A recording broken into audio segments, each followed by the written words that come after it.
Welcome back, ladies and gentlemen. It's a real honor to be back and to be welcomed by such an astute guest. Tonight we are with Sami Steigmann, who is a wonderful man, currently living in the US. Am I correct, Sami? Yes. Currently in the US. An area that people have negative opinions about it, but today it's a very safe place. It's called Harlem. I live in Central Harlem. Oh, in Harlem, in New York. Yes. Oh, yeah. Very nice. Very nice. And Sami is actually somebody who lived through the Holocaust as a young child, and he's here to share some of his experiences with us.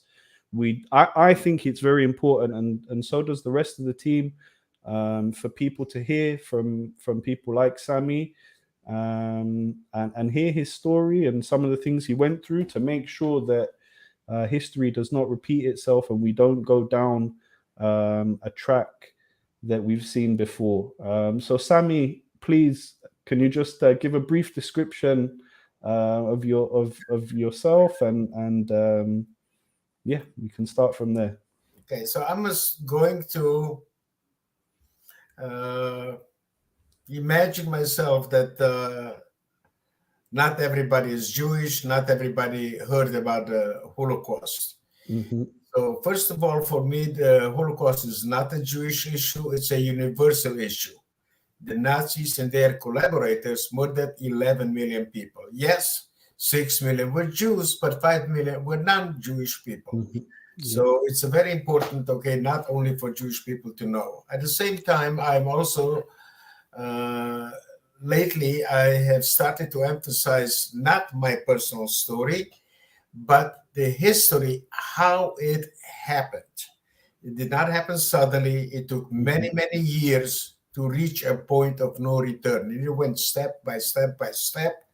And my goal for teaching about the history of the Holocaust is to understand how is it possible that ordinary people worldwide found it not only acceptable, but required to annihilate one group of people. It's very difficult to understand. So, and at the same time, it's by learning from history, we can see the signs of today that young people will know how to combat it, and at the same time, hopefully prevent future tragedies. A survivor, Holocaust survivor, is somebody that was in one of the three types of camps. Number one, the concentration camp, where they divided people in two groups. One of them will become slaves. Eventually, they will be murdered because they did not want to have witnesses. The other group would be murdered right away. The other one was where I was with my parents in a labor camp, where you basically were a slave. You were not murdered right away. Actually, you died through attrition. And this is where you worked to death, beaten to death, starved to death. People died from disease. They had clinics and hospitals, but they had it only for the guards and for the SS. And at the same time, many times randomly, somebody felt like it, an SS officer would come, would shoot somebody. But also something that very few people know, in 1991, another group of people, 45 years later, were recognized as Holocaust survivors. And they are called the hidden children, people that were saved by strangers. They lived in the forests and sewers and everything else. Being with my parents in a labor camp when I was a year and a half, obviously I could not work. And if you will ask every survivor, how come you're alive today? Everybody will use only one word: luck. There is no rhyme. There is no reason why somebody lived, somebody died. In my particular case, I was never separated from my parents. Because I was so young, I did not have the skills or the strength to work. They found use for me. I was subjected to medical experiments. The side effects I will feel them for the rest of my life. And finally, I also teach young people not to stereotype, because my life was saved by a German woman. I will go into more details. I will allow the audience. I don't know if they can participate or not, but possibly through chat. If not, you can ask me and I will give details of each one. So the other thing is in 1961, after 12 years, once we applied to go to Israel, we finally got the visa. In Israel, I served in the Air Force. 1962, 1965. And in 1968, I came to the United States without the language, without money. One of the reasons is that from my father's side, from 42 people, only 2 survived. Obviously, my father and my uncle. But my uncle was not a survivor. He was never in a camp. He was a refugee in only one of the 3 countries that accepted Jewish refugees: Dominican Republic, China, Philippines. My uncle was a refugee in Shanghai, and he came to the States in 1952. Wow, I mean, there's so many things that I wanna ask you, Sami. By the way, you can ask me questions on any subject that you want. Does not have to be just about the Holocaust. You can ask me any personal questions. I'm completely open. Thank you so much, Sami, and that honestly, that means a lot to me personally. Thank you for being so open with us and coming on the show. One thing I really want to focus on is the fact that you're Jewish and you're here telling people that the Holocaust didn't just happen to Jews, and I think that's a really, really important point to make, because we know how many disabled people, how many people from the LGBT community also suffered under the hands of the Nazis, and how many other countries that bound together to fight the evil also lost their lives, unfortunately, in this hideous war. So one of the things that I was really wondering is, when you see conflicts erupt today, like what we're seeing in Russia and Ukraine, how can people like yourself, people sitting at home, how can we as individuals try and stop these things from happening, and the hatred being just engulfing people, and through social media and through the media in general, a lot of hate is being spread. What do you think about that, and how can we battle it? Well, my mission in life is it's an acronym of a Hebrew word, emet, means truth. This is to educate the next generation, to motivate them to be the best that they can be, to empower them to become upstanders. All the tragedies in the world, the Holocaust and genocide, happened because the world stood by and did nothing. Exactly. At the same time, I also want to teach about tolerance. Means different things to different people. For me, is accepting other people's opinion, other people's culture. In a different way, I call tolerance respect, self-respect, respect for other people.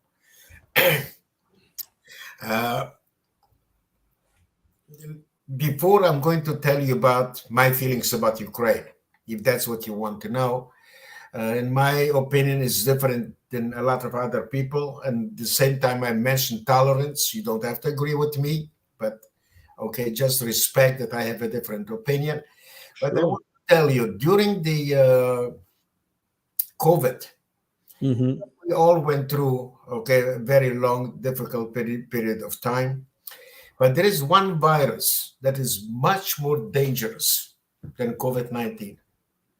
And that is the virus of bullying, bigotry, anti-Semitism, hatred, racism, and ideology. It's a virus that cannot be eradicated. It will always be there. It will take different forms Today, it reached a certain extreme because we have something we never had before, and this is social media, that it's easy to be anonymous and to repeat and to perpetuate false narratives. The only way that we can learn is to learn from history and at the same time to educate ourselves. I'll give an example, and I don't use names. You can use, because you will know who I'm talking about. A celebrity recently said that the Holocaust is not about race. Yes, I know who you mean. You want to mention the name, that's fine. I do not attack people personally. I was asked to give my opinion on it. And I had not addressed the motive. It's totally irrelevant to me. But I addressed only the fact that she said that the Holocaust is not about race. And here is something. The young people of today do not do the research, because she has millions of people following worldwide. And she's such a celebrity. People will accept that what she said is the truth, and they will keep repeating it. And we have to remember what Joseph Goebbels, the minister of propaganda that Hitler, said: a lie told long enough becomes truth. And this is the danger, because even our Jewish leaders perpetuate and use words that perpetuate false narratives. If you're interested, I will give you examples in the United States. I will give you examples in Israel. So I tell the young people that if you want to make a change in this world, whatever you're interested in, are you interested in the Holocaust? Educate yourself on that subject. You cannot change somebody's perspective if you're not educated on that subject. Are you interested in Israel? Educate yourself. Are you interested in the conflict that is happening? Educate yourself on that. Whatever you're interested in, you have to be educated before you can change somebody's perspective.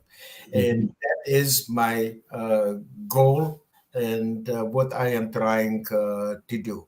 As far as I know, I am the only survivor that, instead of emphasizing my story, as compelling as it may be, a personal story, I want to talk about the Holocaust and how it happened. I'm also, and this is especially for Jewish people, I'm also planting a seed. Okay, and obviously it will not happen in my lifetime, but just like on Passover, we are sitting at the table and we are reading the story of our exodus from Egypt. And we have to feel that we were liberated, okay? And we teach the young people, we have to have something similar. Don't call it Haggadah, call it whatever you want. But we have to do it. And on Yom HaShoah, we have to sit down and to talk the whole family and make commentaries and to feel that all of us, okay, have survived the Holocaust. It's something that must be told forever and ever. And it's a seed that hopefully will take a lot of historians, a lot of people involved in it, religious people, secular people. But it's something that, in my opinion, has to be done, and it has to be in every language worldwide. But this is the seed that, I'm very glad that you gave me the permission to say it. Honestly, Sami, it's my pleasure. And if I had the right equipment that I can help plow that seed all over the world, I wish I could. I really do. Because I think it's a fantastic. You can repeat it. Okay. I'll try. It doesn't have to be my seed. Okay. You can repeat it, and you have the platform that you can reach many people, But yes, so please feel comfortable to ask me any questions on any subject. Sure. One of the things that I was interested in is the fact that you don't concentrate on your own. Sorry for interrupting. You want me to tell you my opinion about Ukraine?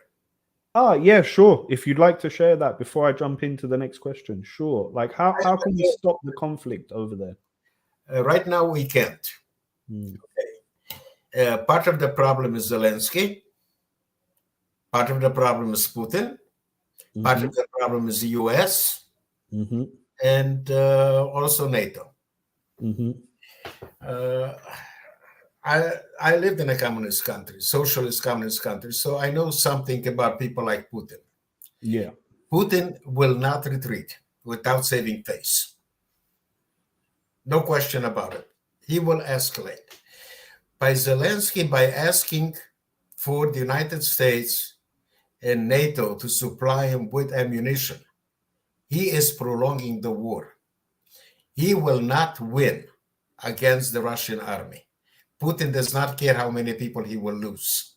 Okay? He will continue, he will escalate. At the same time, a lot of people, by prolonging the war, a lot of innocent people will die. He has to have, in the West, they have to make concessions to Russia. Whether you like it or not, okay, is number one, they have to officially admit, okay, not hinting, officially, Ukraine will not join NATO, period. Number two, Crimea is part of Russia, okay? There are other concessions that we can talk about it, but right now, they have to make the minimum concessions for Russia to accept a ceasefire and then to keep talking about it. Until this happens, nothing will change. It just will escalate. Zelensky, I don't understand. He won already. He won the public opinion. Okay, exactly. He's a hero. Okay, why prolong the war? At the same time, he's not going to recover Crimea. He's not going to recover certain areas. So give the concessions. It's unfortunate what happened. We did not react appropriately on time. Right now, we are where we are. But I also have a problem with Zelensky. Whether people know it or not, in Ukraine, okay, the Nazis and the Ukrainians murdered 1.5 million Jews. Even the Nazis were surprised at the cruelty of the Ukrainians toward the Jewish people. Unlike other countries like Romania, for instance, they admitted their role in World War II and the Holocaust.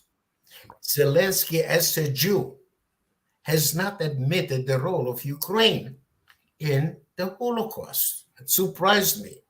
The fact that he mentioned that what's happening in Ukraine, okay, is the Holocaust, that is trivializing what happened during those days. You cannot make comparisons to the past. I agree. I agree with that. I have several issues. Answering your question without allowing Putin to save face. The war will continue. It will escalate. Putin is not the kind of a guy that will retreat. And he will go any length, okay, to achieve what he wants to achieve. So before it goes too far, okay, concessions have to be made. And what United States and NATO is doing at this stage by supplying ammunition and everything else, I don't feel comfortable. And it's a very scary thought, very scary how far Putin will be willing to go.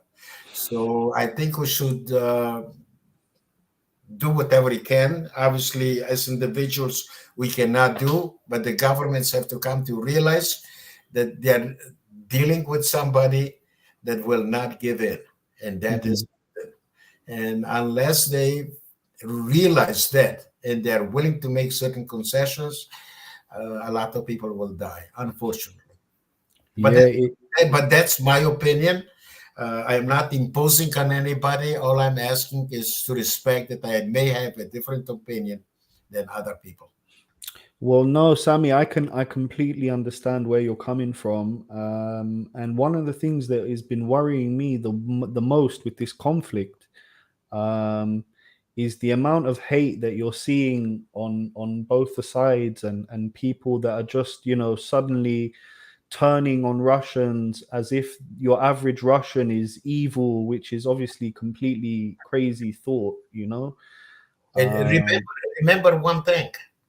Uh, When I told you that I want to talk about the history of the Holocaust, how it happened, yeah, people have forgotten that in 1961, okay, we had the Cuban crisis. right. Kennedy could not afford to have a nuclear power at his doorstep in Cuba. Hmm. Okay. Putin cannot afford to have a nuclear power, NATO, at his doorsteps. Okay. Things could have been done differently. Yes. It has not been done. We are where we are today. Let's deal with the reality of today. Okay. And do what we can do to save lives. Well, that's why, when Naftali Bennett, the Prime Minister of Israel, flew to Moscow to try and talk to Putin when the war first broke out, there were a lot of question marks over him going and making that step while other leaders were talking to Zelensky. And I'm not a fan of Bennett, but I praised him for that move, because at least in my eyes, it was seen as a move that he was at least trying to come to some kind of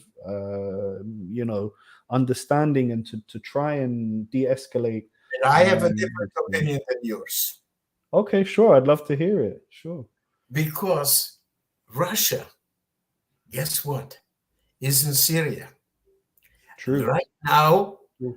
Russia has not interfered with the Israeli Air Force, okay, bombing certain things.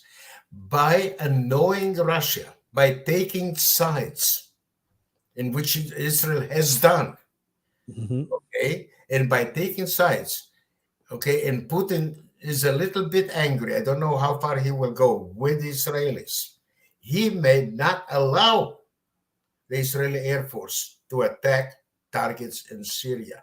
Israel is playing a very dangerous game, very dangerous, because if they succeed, nobody will give them credit. If they fail, everybody will blame them. Even right now, there are people that are blaming. So I understand where you're coming from. Okay, I'm just telling you that my opinion is slightly different. No, I understand, Sami, and of course, part of the reason that he did fly was because of the issues that you raised there, with the Russian army in Syria, and of course, the IAF is constantly bombing weapon shipments that are coming in from Iran. So it's a balancing act over here in Israel. But it's kind of a balancing act that we've been part of in the Middle East now for a long time.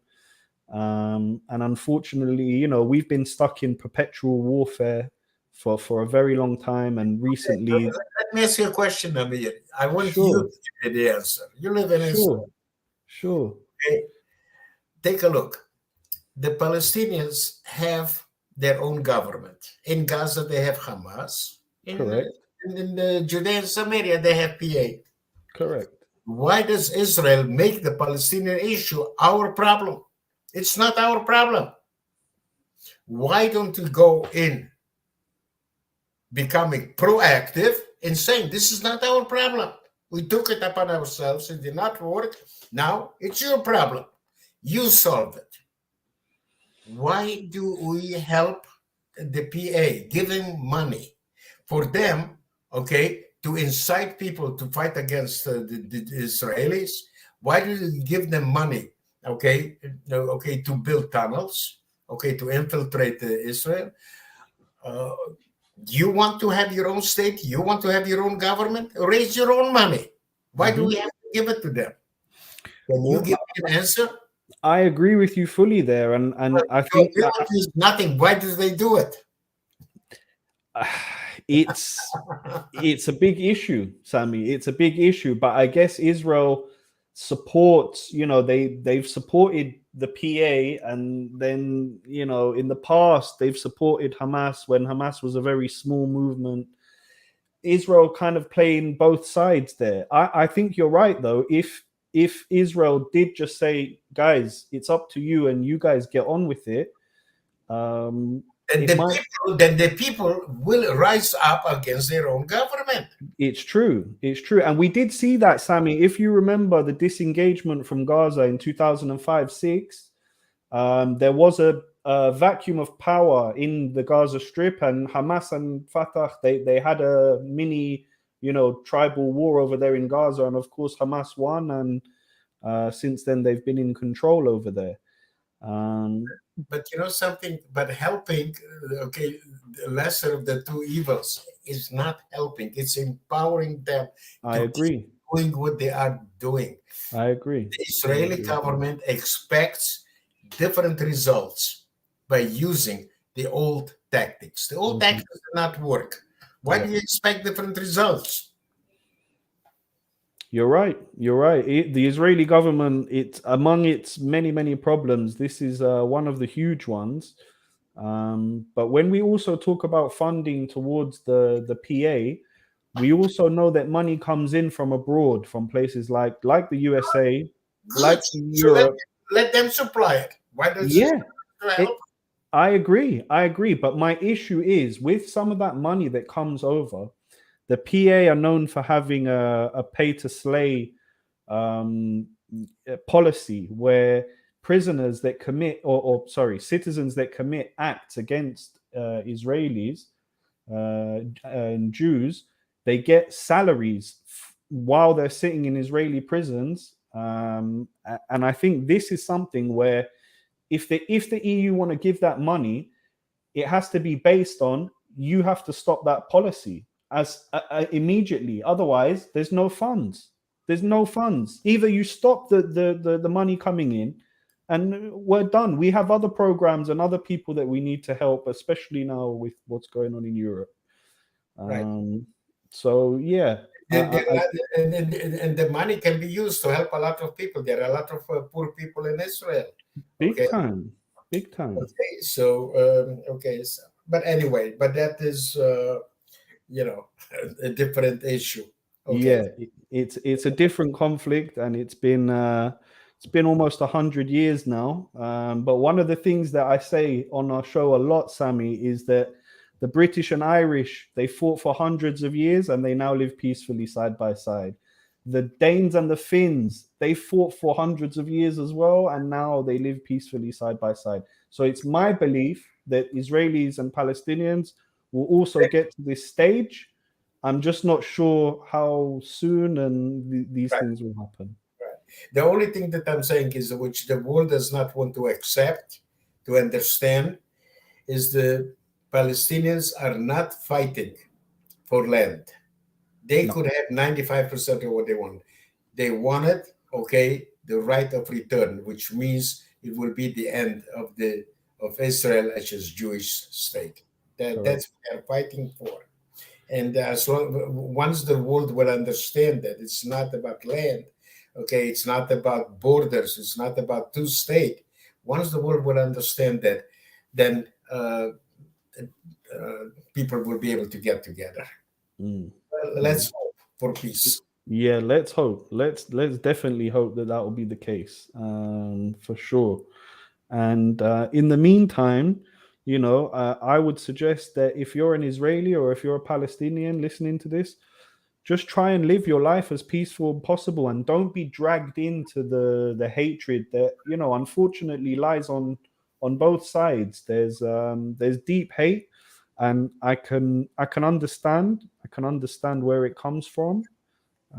If something has happened to a family member of yours, or the conflict has influenced your life in some way, but I would ask you to really push that hate to the side, and look out for yourself and for your family, and do what's best for them. Sami, one of the things that I wanted to ask you is the time you spent in Israel after moving from Romania. Was it a big shock for you arriving in Israel, or how was the experience of making Aliyah? For me, it's something I belong to B'nai Akiva. People that don't know, B'nai Akiva is a religious Zionist organization. When I grew up in Romania, I knew anti-Semitism, discrimination, okay, persecution, because I was religious. It was a small town, but some kids were secular, were not religious. When we had classes on Saturday, and we also had the class of manual work. And I did not work. And unlike here in the United States, I don't know about Israel, in Romania, in those days, there was no social promotion, which means if you failed one course, you would have to repeat that class. So I was constantly threatened that I will not get a passing grade on the medical, on the manual work, okay, that particular class. And then I would have to repeat that class again and again and again. And I was very steadfast. I believed in what I believed. And eventually they gave me a passing grade. Okay, it's just to be able to move forward. People do not understand, and I will tell you more about coming to Israel, but people do not understand how difficult life was after the war. For instance, we did not have a sink in the house. We had to go to the well or much further to go to the river to pick up the water, I mean, to brush our teeth, to take a bath and everything else. Imagine yourself how many times you have to go to the well with 2 pails, okay, 4 people to take a bath. We did not have a toilet. Okay, we had outhouses. In schools, we did not have toilets. We did not have a gym. Everything was done in the courtyard. There was not enough food to feed the population. Many times, either there was not food on the shelves, or you could not afford it. So my mother used to buy, I remember, many bottles of milk, let them ferment, and eventually, I don't know the process, but it turned into butter and cheese. So we could not afford it, so people had to improvise. We used to go to the forest to pick up strawberries, raspberries, gooseberries, mushrooms. And the good mushrooms and the poisoned mushrooms live together. My mother knew the difference, otherwise I wouldn't be here. Definitely, yeah. We used to go to farms to steal fruits, but not when they were ripe, because the owner would come to collect them and would beat us up if he saw us. We used to collect them when they were still green. And even today, I would eat a Granny Smith that has the sour taste and not that different. Another one was we used to collect watermelons, water, sugar, energy, okay, food. Okay, so people had to improvise. So, and obviously, living in a socialist communist country, you were not free. You had to be very careful what you say, what you could wear. You could not wear jewelry because. So there were many restrictions that people are unaware of. And when I came to Israel, it was for the first time that I felt free. Not speaking Hebrew, obviously I did not have to go into the military, but being a Holocaust survivor, being so proud, I volunteered. And the interesting part is the first memory that I have of Israel, besides kissing the ground, is when I met, a Jewish policeman. I said, wow, okay, we have a Jewish policeman. That's an image that I cannot get out from my head, because we were always under other different regimes and everything else, and you did not have Jewish policemen. So that was something that stayed with me and stays with me forever. Amazing. And to hear you, I bet that kiss never felt so good, kissing the ground when you first came. It must have been very special. And I can actually remember, so my grandmother, she made Aliyah from Bucharest, and one of the things that she told me is that when she first arrived in Israel and she read the newspaper, And she was like, wow, the all of these are Jews, she would say to her friends, and they'd be like, yeah, yeah, everybody here is Jewish. Wow, wow, wow, wow. She was amazed. But yeah, she made Aliyah a little bit before you in 1950, just after the founding of the state. And by the way, people do not understand, okay, the discriminations among the Jewish people. We are not one group of people. We are No, homogeneous. With yeah, the first people that came, okay, to Israel were obviously from Poland. Would you know when we came in '61? Would you know that a Polish manufacturer would not hire a Romanian? yeah, yeah. There's It was discrimination not, against Romanians. Yeah, yeah, yeah, it was not Ashkenazim, Sfaradim, Mizrahim. yeah, It was Ashkenazim, Ashkenazim. yeah, yeah, yeah. It's Pe- crazy to think. Yeah, People do not know. People see it Israel as of today. I remember that Israel, for instance, was a marsh. yeah. There was nothing there. And when we came in '62, the whole family moved to Holon. Mm, As far as we could see, there was only sand. There was nothing built. We yeah. were the last building on the main street. People do not realize, where we were. For instance, to give an example, would you believe that when I came to Kiryat Malachi, I believe we were the first Ashkenazim? Do you know what Mizrahim and Sfaradim used to call us? The What, Ashkenazim? what did they call you? Barbarians. We used to call them because our cultures were so different until Very we different. finally had a common language, a Mhm. common country. We were so totally different, and Mhm. people don't understand that. They don't, and especially the young people here in the United States. I cannot talk about other countries. I don't know. The kids here, even uh, college students that had families going through the Holocaust, do not know how the Holocaust happened, and they have Mm. no spiritual connection to the state of Israel. I'm actually telling the students two things. Number one, I'm connecting the Holocaust to the state of Israel. During the Holocaust, people died because we did not have a country. On Yom HaZikaron, our national memorial day, we Mhm. remember the people that died for us to have a country. And the other thing is the importance of the state of Israel for all the Jews in diaspora. Because of the violence in France in Mhm. 2015, 8,500 Jewish French people emigrated to Israel, made Aliyah to fight a safe haven. Okay, and this is one of my goals, teaching the young people the importance of the state of Israel for all of the Jews worldwide. 100%, and I couldn't agree with you more, Sami. My partner's actually French.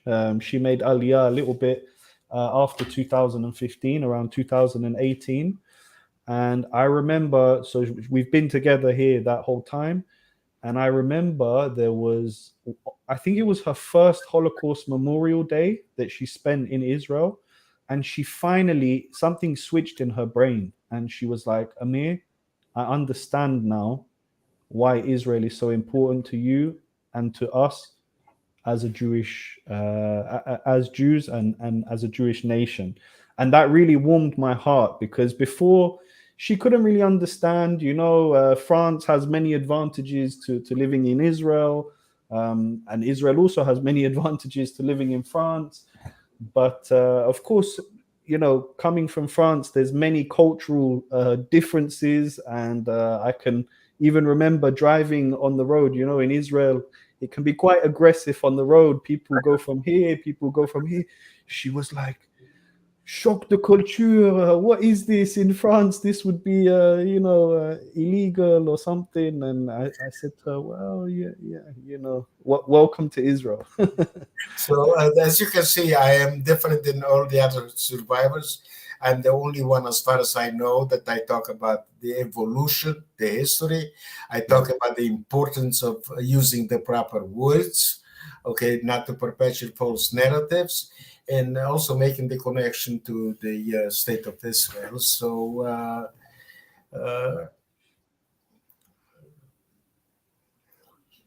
I am unique in that way. Very unique, Sami. And one thing I wanted to ask is, you said it didn't all happen at once, the Holocaust, and there was a lead up to it, and there were things going on behind the scenes. I'm sure even before you were born, that increased the hate. Are there things that you see in today's society that replicate what happened in the past, or are we not there at all at the moment? I do not, and I tell people, please do not make any comparisons to the past. There were different times, different attitudes, different conditions. But there are certain signs today. We have today the social media. I gave you an example with a person that said that the Holocaust is not about race. What people do not understand, the actual Holocaust, or the official one, okay, happened only on January 20, 1942. A lot of people have misconceptions that it happened when the Nazis came to power. I also have, if you are going on my PowerPoint, you will see that the Holocaust and genocide has 10 steps that lead to it. The first 7 and only, okay, leading to it. Only the last 3, okay, are the actual implementation of the genocide and Holocaust. But what happened in January 20, 1942, 15 high-ranking Nazi criminals got together in Wannsee, which today is part of Berlin, to decide the final solution to the Jewish question. When we use the word final solution, obviously it means that there was the first solution, the second solution, it leads up to it. Yeah. And they started with Europe. They came up with a list of all of the European countries, 11 million people, and once they were going to annihilate all of the European Jews. And I don't know if you know it or not, they wanted to open up a museum in Prague. Do you know what they were going to call it? No, I don't. You can learn something new. They were going to call it the Museum of the Extinct. Oh my God. Jewish race. Oh my God. That's why it's important for me to talk not like here worldwide to non-Jewish people, but also in Israel. I'll give you another example, if I may, with your permission. Of course, Sami, please. When you hear 6 million Jews, what does 6 million means to you? What does it mean to you? I can't even picture that amount of people. Thank you. That's exactly what I'm saying. To me, it's a number. I can't relate to it. Yeah. But guess what? If you would be on your feet and silent for 1 minute for every victim of the Holocaust, you would be on your feet and silent for 11 and a half years. That gives you a totally different perspective. I also want for people to understand, because I believe that there are many people that are not Jewish, and your podcast. I want to understand, not every victim of the Holocaust was a Jew, but every Jew was a victim. Yeah. Sami, I completely relate to what you're saying, and when you just put it into years, 11 years, it's mind-boggling. It really is, It's such a short period of time. Let me ask you another question. When did the Jews, for the first time, felt empowered to talk about it and eventually to talk to their children, because until then they did not. When did they feel empowered for the first time? I would say maybe the second generation, the kids of survivors, maybe. No, No, not even then. nope. 1961, the Eichmann trial. There were two trials. There was the first, the Nuremberg trial, which Yeah. was, okay, not about the Holocaust, is to bring the high-ranking Nazi criminal to justice. But the Eichmann trial in 1961, he was abducted from Argentina. Correct. Yeah. Okay, the interesting part is it was the first time that 102 survivors, okay, gave testimony. It was shown worldwide for 3 months, 3 hours every single day. And that was the first time that the Holocaust survivors felt empowered not to feel guilty, ashamed, or like victims. And they started slowly to talk. Slowly to talk. That's why my particular case, being so young, I have no memories of that period of time when I was in the camp, which is a blessing in disguise. I don't have to relive those horrors every single day like the older generation. Sure. And my parents, except that my father mentioned that from 42 people, only 2 survived, he did not talk about what he went through, or my mother. So basically, I knew nothing, and I had to relearn to recapture, my story, my history, and everything else. I see. Wow, Sami.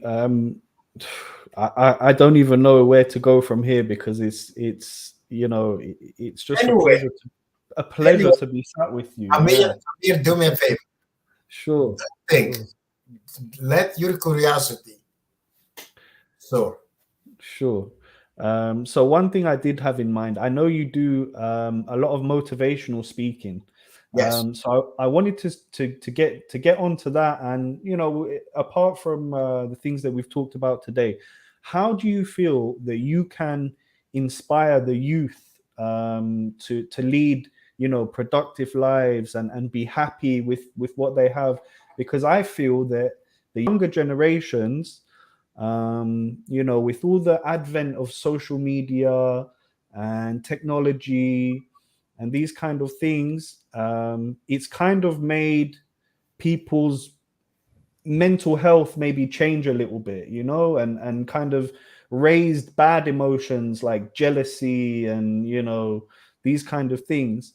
How can someone like yourself and part of my team here at the Open Peace podcast, how can we help these younger generations kind of lead fruitful lives and not be bogged down in the social media landscape? How much time do I have? As long as you want, Sami. Absolutely, Okay, as long as you want. I'll give you a couple of things. About 5 years ago, I started having difficulty walking long distances, going on an incline and climbing stairs. And a friend of mine invited me to speak in Mexico. And for me, it has become a yearly pilgrimage. As a matter of fact, this year, for the 5th time, I will be there. And he invited me to be there for a full month. Amazing. To go to different schools, different cities, and everything else. But interestingly enough, in 2018, he took me to the highest pyramid in Mexico, the Aztec pyramid. There are 2 of them, one for the moon, one for the sun. The stairs are very steep, very high, uneven, many, many levels. Never thought of reaching the top. And without the picture that I have, I wouldn't believe that I made it. But my whole goal was to reach the first level. Yeah. But I have the competitive spirit. Once I reached the first level, I said, something, why don't I try the second? And keep pushing myself. I came to the top, and all of a sudden I raised my hands. And I tell the kids, now you have the honor to meet the Jewish Rocky Balboa. So this is my introduction, being a motivational speaker. Whatever you achieve, Don't be satisfied. You will be surprised what you can achieve. The other thing is, unlike the professional motivational speakers that speak from the academic viewpoint, when I use a cliche, it means I can give a personal example. Uh, I tell the kids about two challenges that I had to overcome. Number one, I was homeless. I live in New York, the most expensive city in the country, on a monthly income of $1,393. And you can see I still smile. To go for breakfast is $30. Dinner, $50 is nothing. Okay. Uh, the How did I overcome that? I overcame that by volunteering. I don't want the kids to feel sorry for me, but I wanted to learn based on my experiences in telling them how I overcame it, that under no circumstances should they ever give up, should they ever lose hope. And I'll tell you later about the second challenge, but here it is. I was in a shelter. And it was the first time in my life that I was a broken man and I did not want to live. I even tried to commit suicide. Oh, I'm sorry to hear that, Sami. Really sorry to hear. That's what I told you. I don't want you to feel sorry. Yeah. Okay? I just want people to learn from me.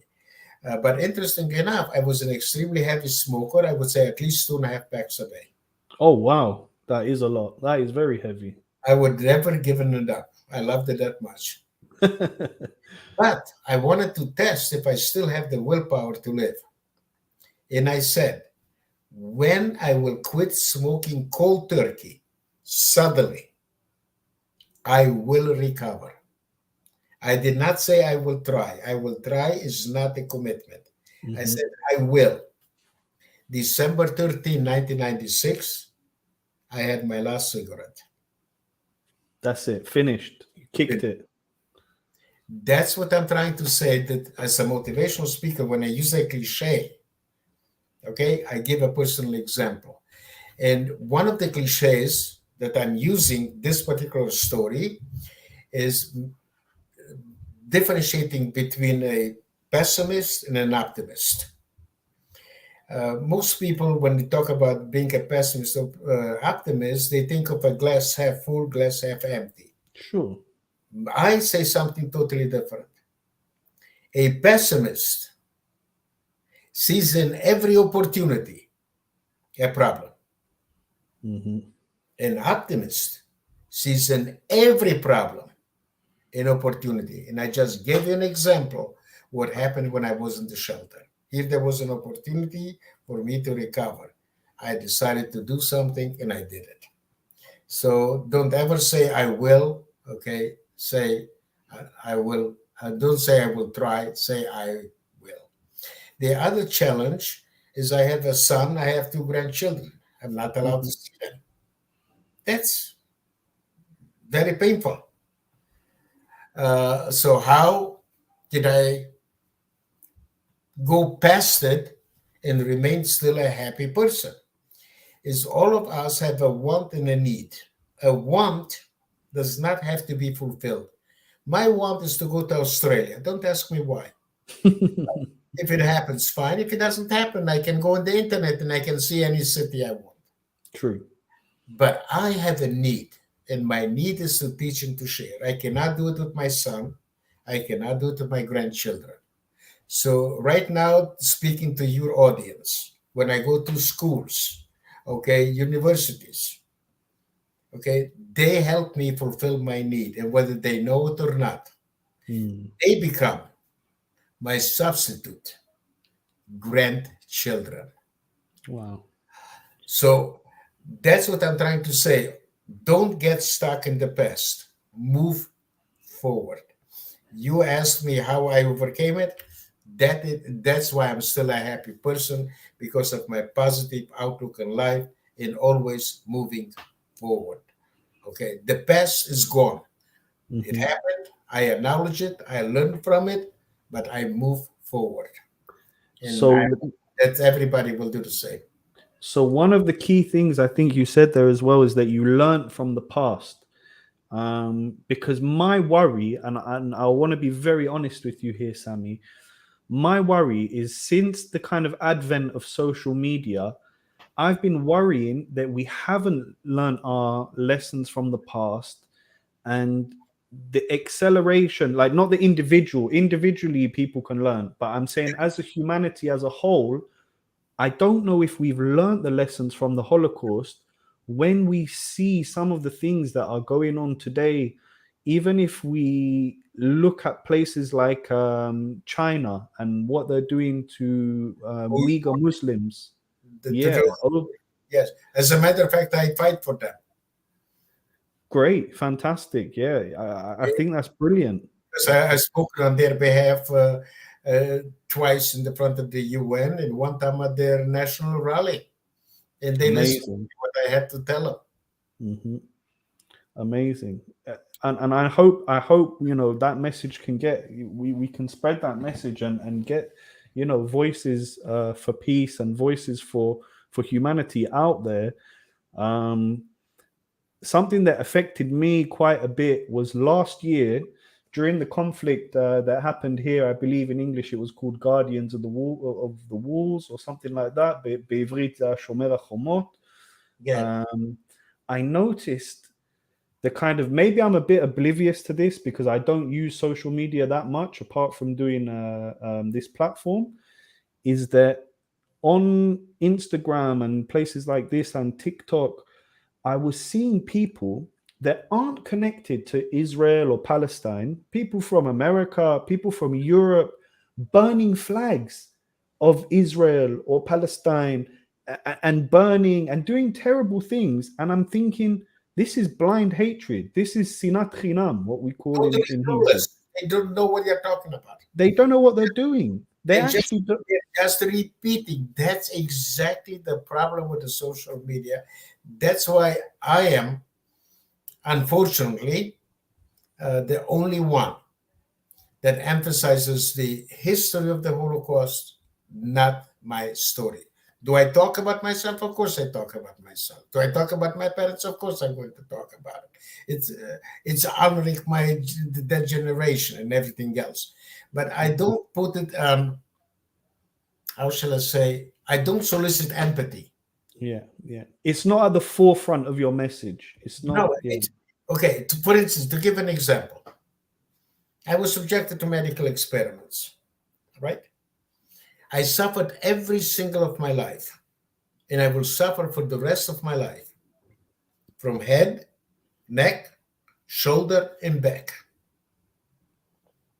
But I'm stating it as a statement. I'm not trying to listen from you to feel sorry for me or to feel empathy.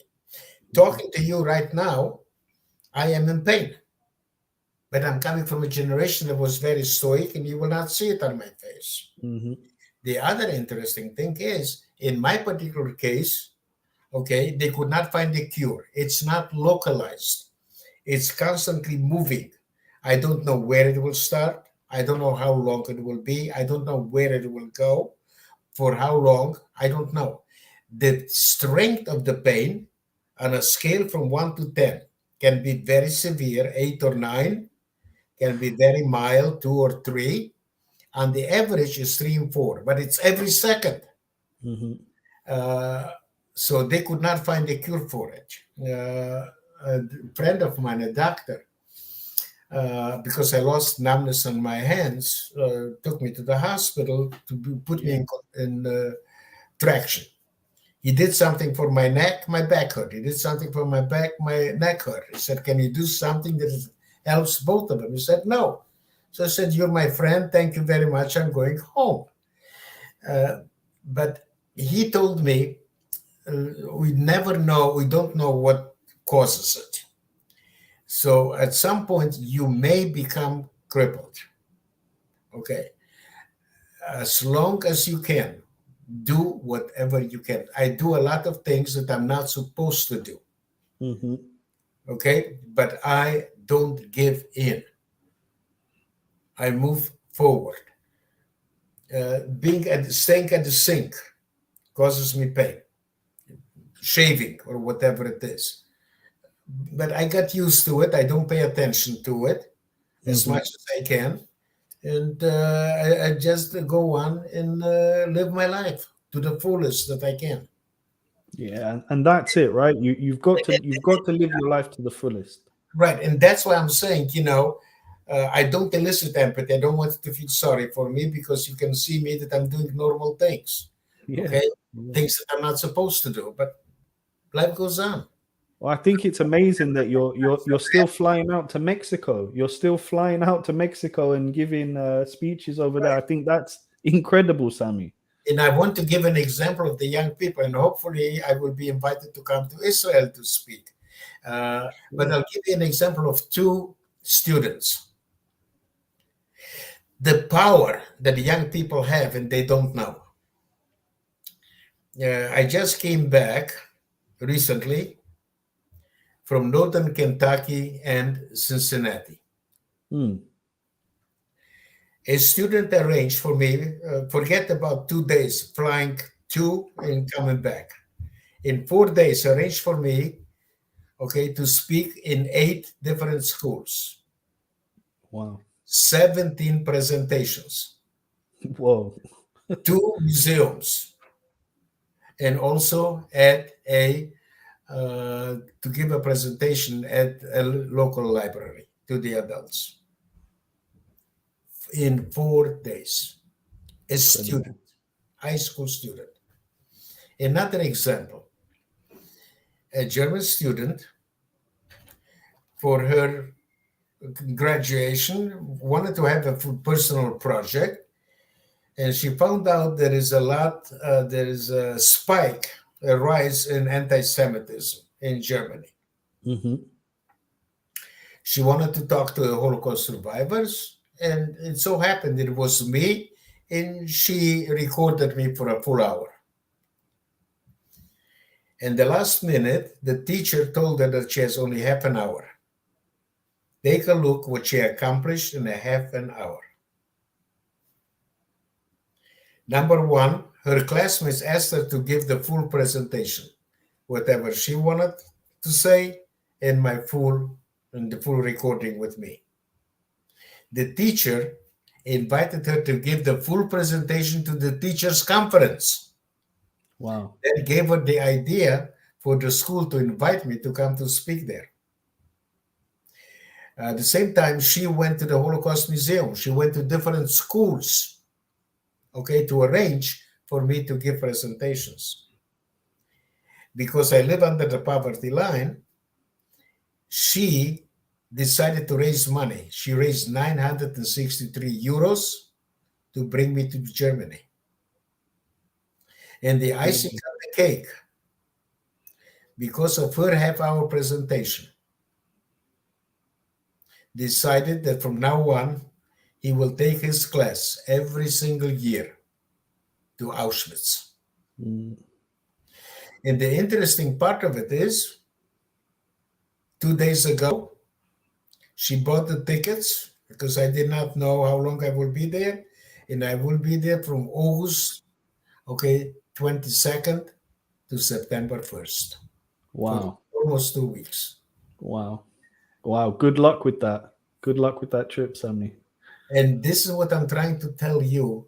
I always end my presentation with that story, because the young people do not understand the difference, the huge difference that they can make if they believe in themselves, if leaders believe in them. And unfortunately, a lot of our leaders do not teach them that, do not give them this sense that they believe in them. They teach them the wrong lesson. If you pay attention to the news, nobody's responsible for anything. It's always somebody else's fault. Someone else's problem, yeah. Okay, yeah. They have to learn to take responsibility for their own action. Once they admit they made a mistake, they will have to learn to forgive themselves, to be kind to themselves, and to move forward. Our leaders don't teach them that. I'll give an example with using the wrong words, okay, with Israel, since you're talking from Israel. Sure. Greeks are coming from Greece. Mm-hmm. Italians are coming from Italy, right? French are Mm-hmm. coming from France. Where are the Jews coming from? From Judea. Yeah. So we have to use the word Judea and Samaria. Even our Jewish leaders here in the United States, they use the word West Bank. And take the difference between Judea and Samaria and West Bank. Subliminally. Subliminally. You know what it means. Yeah. I believe you wrote it. When you use Judea and Samaria, this is, okay, the connection, the connotation is our homeland. When you use our homeland, you cannot occupy your own land. Very true. When you Very true. when you use West Bank, it's occupation. Why the Jewish leaders? I believe, if I'm not mistaken, I heard him say it, Bennett, use the West Bank. Why our Jewish leader would perpetuate false narratives, words that used by the enemies, is beyond my understanding.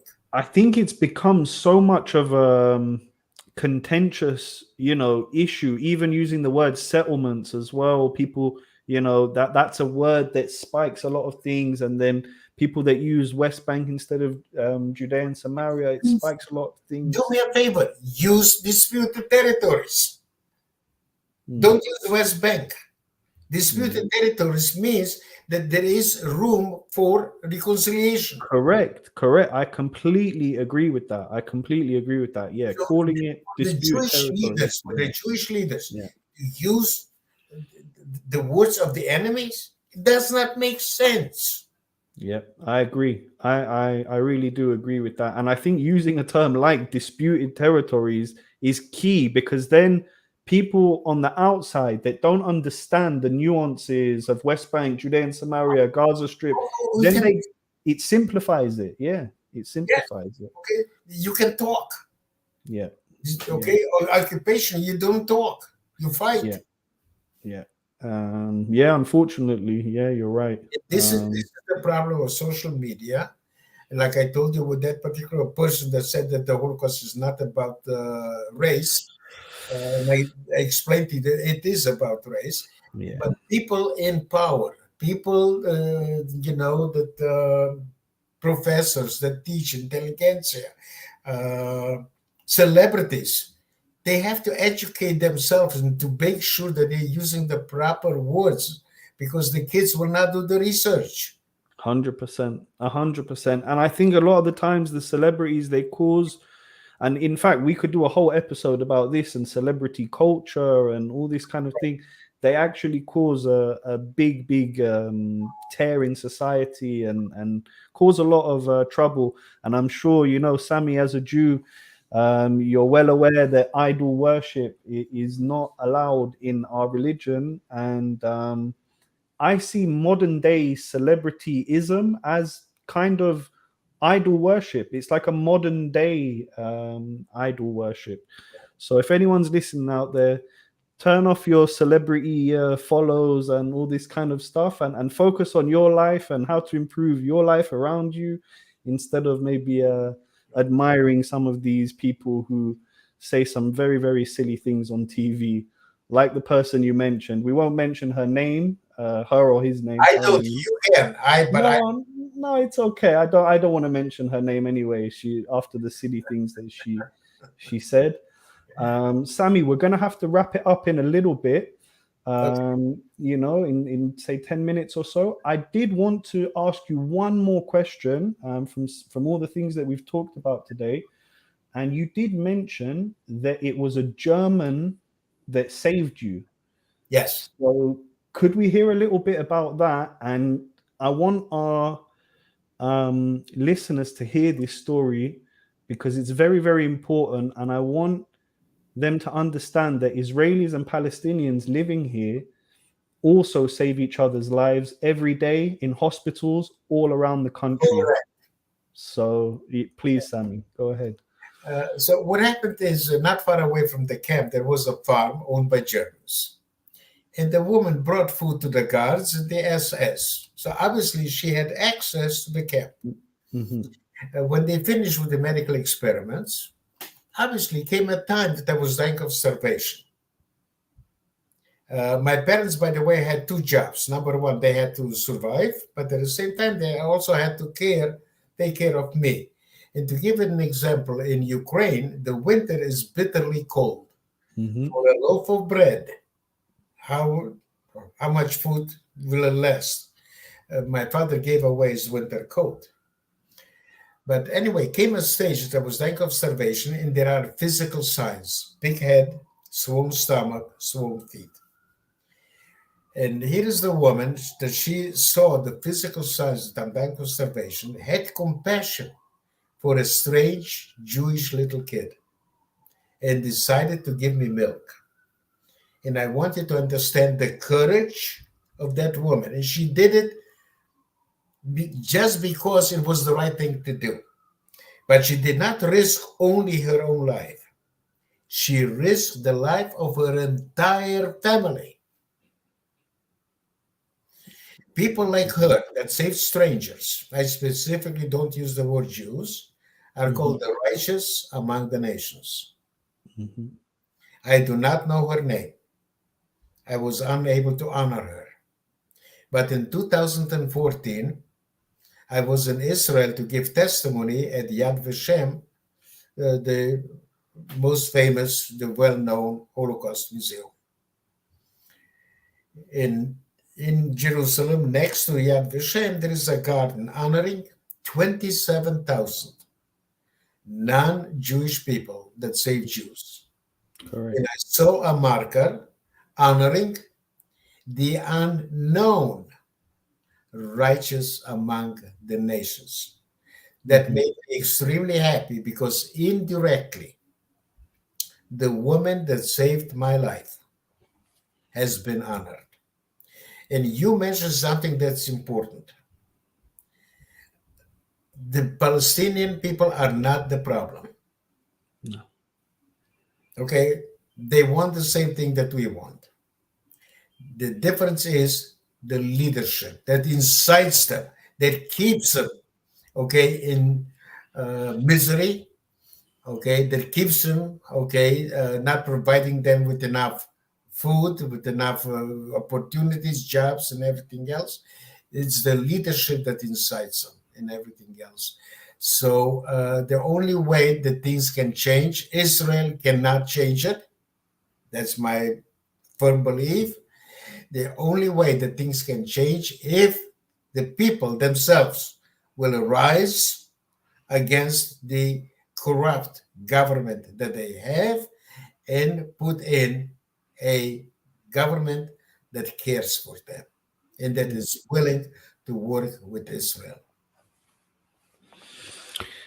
You know, I couldn't sum it up any better than that, Sami. And I really do hope that that day will come, that we'll see a Palestinian leadership that actually cares for the Palestinian people and not their own pockets, which unfortunately we know both the PA and Hamas have very, very deep pockets. And, you know, they live lives of millionaires.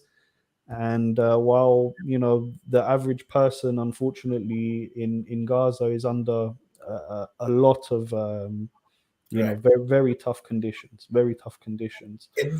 Can you imagine, okay, what can happen? You know, we have, okay, Israel, we have Palestine, call it whatever you want. Yeah. Okay, but people being able to go from one place to another, Amazing. Okay, to have the beautiful homes and everything else, the sea and everything else. Could be incredible, Sami. I completely agree. And as a tour guide and someone who wants to encourage people to come and visit over here and check out our beautiful country, in terms of tourism in the Middle East, right? Not just Israel, but you're talking the whole region: Egypt, Jordan, Saudi, the Emirates. If this whole region, Iran as well, if this region was peaceful, we would be battling Europe and the Americas for tourism, because we have great weather, we have great welcoming people, we have fantastic food, we have so much to offer and so much to see. People could come from America. You could be in Jerusalem, the pyramids, and Mecca, in the space of 2 weeks, you know. I want to give another example, for instance, with your permission. Sure. What happened is people call Israel an apartheid state, genocide, all of these things. Just Nonsense. listen. Just listen. Sure. Okay. Unquestionably, during the War of Independence in 48, between 500, let's say 700,000 Arabs, we're not going into the reasons why left Israel, left the land. At the same time, from between 700,000 and 1 million Jews left the Arab countries. Take a look what the genocide is happening. Okay? They put everything on Israel. In Israel right now, proper, I'm not talking about Judea and Samaria and Gaza. In Israel proper, you have 2.5 million Arabs. In all of the Arab countries, you have less than 4,000. Why doesn't the Israeli government stress that point? I don't think they don't even know how to stress that point, Sami. They don't even. Just the way I told them. I know, but they don't have that way of thinking. Repeat it until it. Okay, everybody repeats Nakba. Why don't you repeat this one? There are only less than 4,000. Yeah. Okay. It's very true, and we have none of the Jews that came from the Arab countries became refugees. We did not have money. We had nothing. We did not have a country. It's and true. They did not become refugees. And may I just add, as my granddad came from Aleppo, Syria, and these were Jewish communities that were there for thousands of years. I'm not talking about hundreds of years. I'm talking about thousands. Damascus, Aleppo, Baghdad, Beirut. We're talking about, Iran. We're talking about in Yemen. We're talking about communities that were there from Second Temple time, some even before Second Temple time, and for them to be completely destroyed, okay, which is what they are today, is for me extremely, extremely sad. And I do hope that one day the world does wake up to these things, and we can see a peaceful Middle East. And I think it's people like yourself, Sami, who will keep on pushing and keep on striving and keep pushing people to fulfill their life dreams and to never give up, even in the face of adversity. That's the way we got to continue, and hopefully, as the time goes on, people will wake up and be more aware of these things and really try and influence the world for a better place.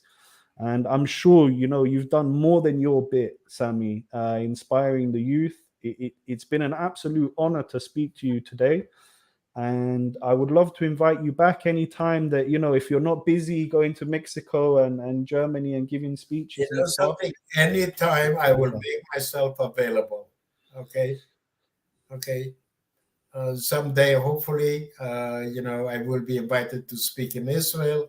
Hopefully, I will be able to meet you in person. Keep in touch.